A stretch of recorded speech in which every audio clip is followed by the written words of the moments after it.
After over a year of anticipation, speculation and romanticized storytelling, Lewis Hamilton's new era with Ferrari has officially begun. But with just one race under his belt, the tone around this blockbuster move has already shifted. What was supposed to be the beginning of a fairy tale is looking, at least for now, like a continuation of familiar frustrations, just in red rather than silver.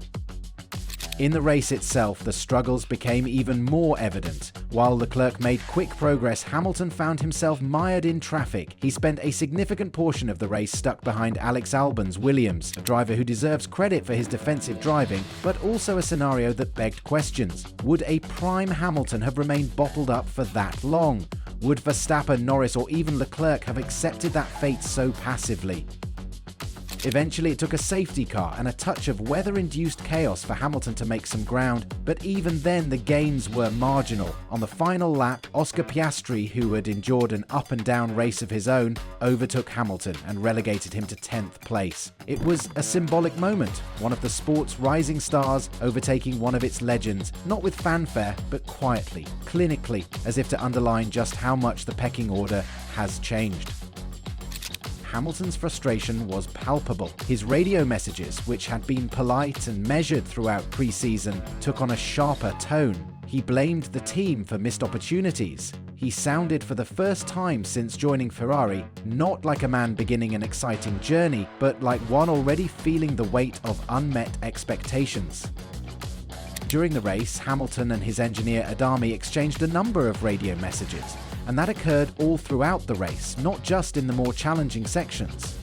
Adami, you can use K1 when you're close. Hamilton, leave me to it, please. Adami, K1, available. Hamilton, yes, I know, leave me to it, please. Adami, avoid into 9 DRS, suggest upshift and then DRS. Hamilton, please leave it, I'm learning the car as I go, mate. Leave me to it with the DRS, it's not an issue. Adami, try to hold the K1, just for practice, I know it's difficult. Hamilton, I'm not close enough, when I'm close I'll do it. Adami, understood. This is the wettest part, you are leading the race. Hamilton, yes, it's very slippy rain, there's more rain coming down. Speaking about that phase of the race, Hamilton said, in the last sector, everyone was going off, but I was managing to hold it on.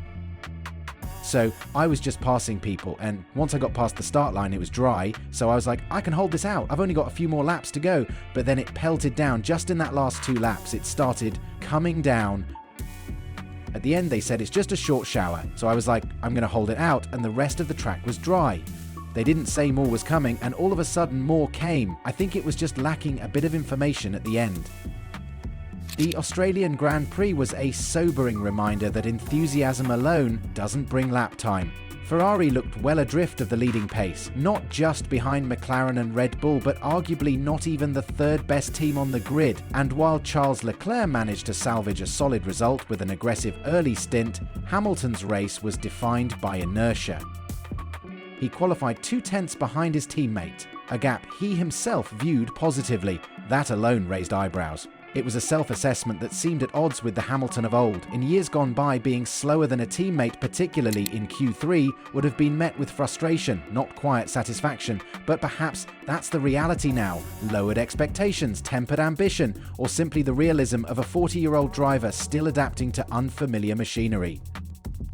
And adaptation was clearly still an issue. Hamilton admitted after qualifying that he was struggling more than expected to find confidence in the car, especially in high-speed corners. He was transparent about the learning curve, even saying, I honestly thought I was further along than I was. It was a candid admission, but one that fed the growing narrative that the great champion may no longer be operating at his peak.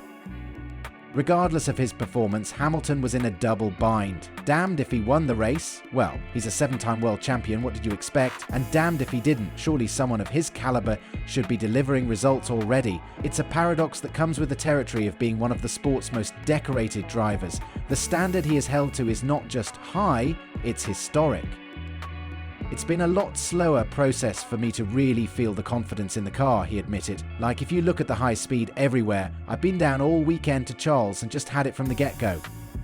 He even added, I honestly thought I was further along than I was, and then I got here for P1 and I was like, I still got a way to go. As he lamented to Sky Sports F1 after the race, "For me, I'm just grateful that I kept it out of the wall, because that's really where it wanted to go most of the time." But a lot to take from it, and also just getting acclimatized to the new power unit in the wet conditions, all of the settings that it requires, a different way of driving, a different setup on the steering wheel. Obviously, I hung out as long as I could, got in the lead at one point, and I think just the guidance in terms of how much more rain was coming was just missing there, so I think we missed out. What that binary thinking overlooks, however, is that Formula One is still fundamentally a team sport, and Scuderia Ferrari is just as responsible for the outcome in Australia as Hamilton. Both parties need time to understand how best to work with one another, time to build the relationships, the habits, the instincts that form the unseen architecture of a winning team.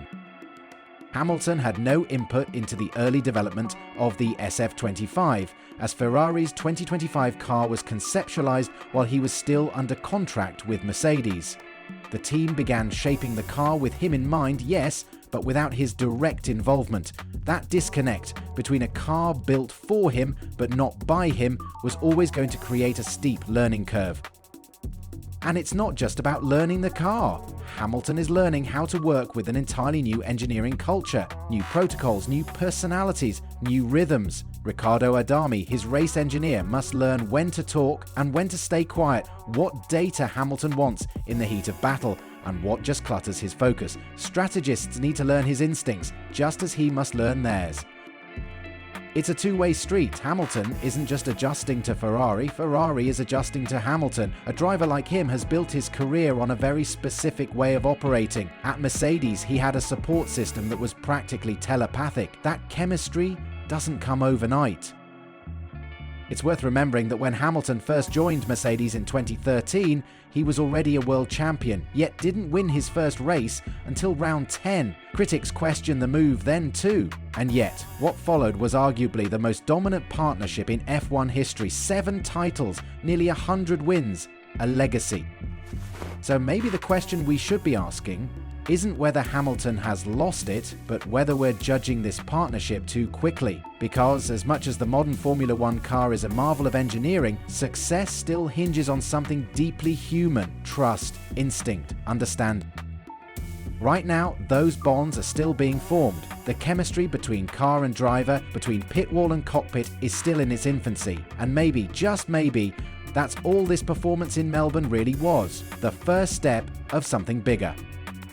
Let us know what you think. Is this just a slow start or a sign of deeper issues? Should Hamilton be doing more, or do Ferrari need to get their act together? Drop your thoughts in the comments, and don't forget to like and subscribe for more deep dives like this right here on our channel.